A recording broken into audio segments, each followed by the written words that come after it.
Salut, j'espère que tu vas bien. Quoi? Une intro? Faut qu'il fasse une intro.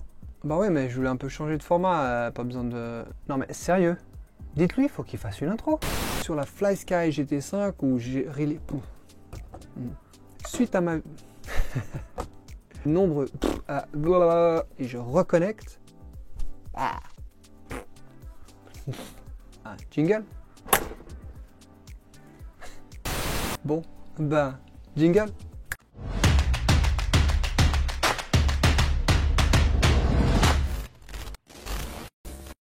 Alors, re-salut, j'espère que tu vas toujours bien.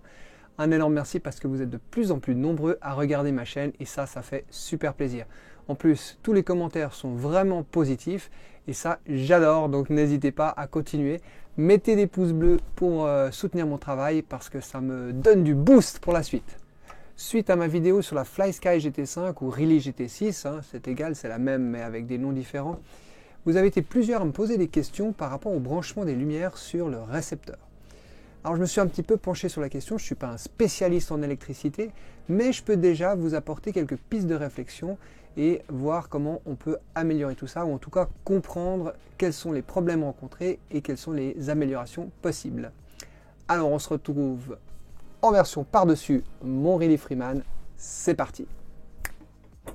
On enlève la carrosserie, vous voyez que j'ai installé une rampe LED, ici, et c'est avec ça qu'on va pouvoir parler un petit peu lumière notamment, ça et également les lumières d'origine du Freeman. Alors tu le sais désormais, sur le canal 1, on va mettre la direction, le steering, sur le canal 2, c'est le SC qui est relié au moteur, le throttle, et puis c'est sur le canal 3 qu'on va généralement venir brancher ces lumières. Alors ici, comme je vais brancher les lumières d'origine du Freeman et ma rampe LED, eh bien j'ai branché voilà, une petite rallonge à double entrée où je vais retrouver les câbles d'origine. On voit qu'il n'y a que 2 fils et les câbles de ma rampe lumineuse qui eux sont à 3 fils. Et ça, c'est ce qui va faire toute la différence. Pourquoi? Parce que le fait d'avoir 3 fils permet d'avoir cette action de allumer et couper qu'on a sur les commandes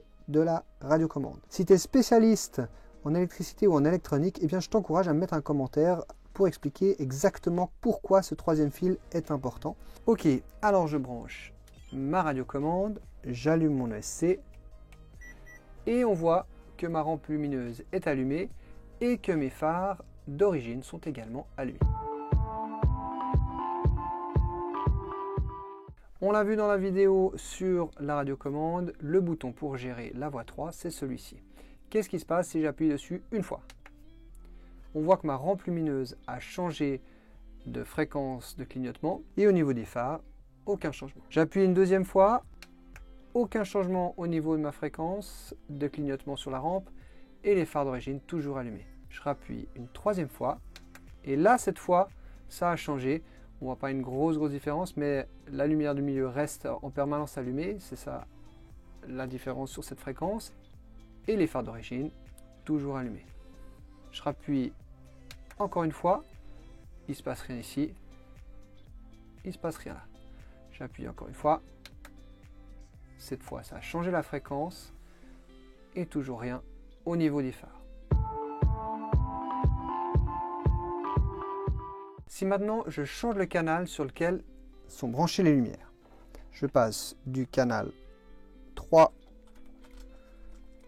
au canal 4. Je vois que ma rampe lumineuse s'allume à nouveau et puis mes phares d'origine également. Cette fois, le bouton du canal 4, c'est celui-ci. Donc, je change le premier bouton, rien au niveau de la rampe, rien au niveau des phares. Une deuxième fois, rien au niveau de la rampe, rien au niveau des phares. Je reviens en arrière. Toujours rien au niveau de la rampe, toujours rien au niveau des phares. Et je reviens à la position d'origine. Et là, cette fois, changement au niveau de la rampe, mais pas de changement au niveau des phares d'origine. Je fais à nouveau un aller-retour, pas de changement du côté. Et je reviens. Et là, changement de nouveau au niveau de la rampe, mais toujours rien au niveau des phares.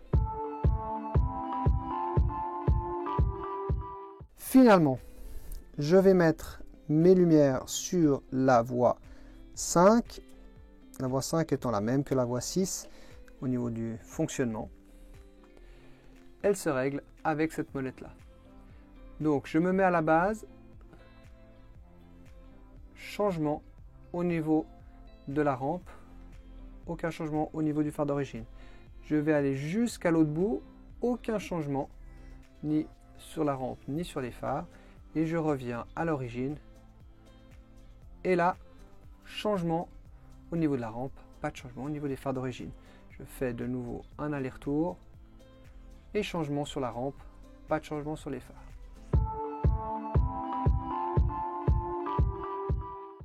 Alors, quelle conclusion est-ce qu'on peut en tirer?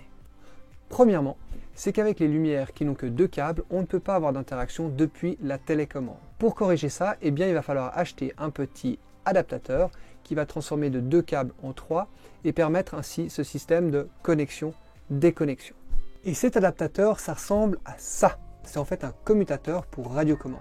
Tu peux en trouver partout, ça coûte pas très cher. Dans la description, je te mets 2 liens pour en commander sur AliExpress ou sur Amazon. Et puis, bien sûr, dans tous tes magasins de RC habituels. Oui, parce que je le rappelle, on n'est pas sponsorisé. Deuxièmement, eh bien, c'est que quand on a 3 fils, mais qu'on a une rampe à LED avec plusieurs fonctions lumineuses, chaque fois qu'on va activer la connexion, eh bien, ça va changer la fréquence lumineuse jusqu'à ce qu'on arrive à celle qui finalement l'éteint. Et puis ensuite, on recommence un cycle. Le changement de séquence lumineuse va intervenir à chaque fois qu'on arrive sur le point de départ. Quand je suis sur le canal 3, j'appuie une première fois, donc je connecte, c'est là qu'elle s'allume. Quand j'appuie une deuxième fois, c'est comme si je déconnectais, il ne se passe rien. J'appuie une troisième fois, c'est comme si je reconnectais, je reviens à la position de départ, et là, ça change la séquence lumineuse. Quand je suis sur la position 4, on l'a vu, sur la première position, ça va faire un changement, position 2, position 3, rien, je reviens à la position 1 et là, changement de séquence. Et puis finalement, quand je suis sur les canaux 5 et 6, c'est quand je reviens à la position initiale de la molette, donc je fais un tour, je reviens, qu'il y a ce changement de séquence. Si tu as une lumière à 3 fils, qui n'est pas une rampe lumineuse, c'est-à-dire qu'il n'y a pas plusieurs séquences, et bien simplement là, ça va fonctionner. Quand tu appuies sur on, ça s'allume, sur off, ça s'éteint. Pas plus compliqué que ça. Voilà, j'espère que cette vidéo t'a été utile. En tout cas, si tu veux en savoir plus sur la FlySky GT5 alias Really GT6 ou même sur le Freeman de chez Really, n'hésite pas à aller dans mes vidéos, il y a tout plein d'infos à leur sujet. En attendant, si tu veux soutenir mon travail, n'oublie pas les pouces bleus, parle de ma chaîne autour de toi, abonne-toi, faisons péter ce nombre d'abonnés. Et puis, si tu veux être au courant des prochaines sorties vidéo, eh bien, active la petite cloche. D'ici là, moi je te dis à bientôt. Ciao!